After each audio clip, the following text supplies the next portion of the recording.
Paris Saint-Germain, Mbappé-Pogba, les deux stars des Bleus se sont parlé.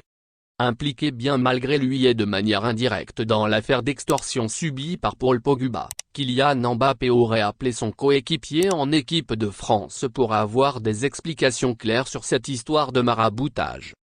Selon les informations de RTL, le buteur du Paris Saint-Germain a laissé passer l'orage les premiers jours avant de décrocher son téléphone pour tenter de démêler le vrai du faux dans cette histoire rocambolesque. Si le volet concernant l'extorsion de fonds dont aurait été victime le milieu de terrain de la Juventus Turin ne concerne pas Kylian Mbappé, le nom du buteur du Paris Saint-Germain est apparu suite aux allégations de Mathias Pogba, qui laisse entendre que son frère aurait fait appel à un marabout dans le but de nuire à la carrière de Mbappé. Qui dit vrai? Même si cette histoire peut prêter à sourire, l'entourage d'Mbappé a rapidement émis le souhait de connaître la vérité, histoire de mettre les choses à plat à moins de 3 mois de la Coupe du Monde au Qatar. L'ancien monégasque a donc pris la décision cette semaine d'entrer en contact directement avec Paul Pogba. À l'heure actuelle, les échanges entre les deux hommes n'ont pas fuité mais l'attaquant des Bleus aurait également tenté d'appeler Mathias Pogba pour avoir sa version. Le récit de Pogba aux enquêteurs.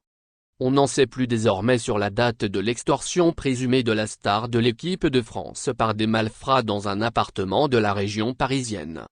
Les faits se seraient déroulés dans la nuit du 20 au 21 mars, soit la veille d'un rassemblement de l'équipe de France à Clairefontaine.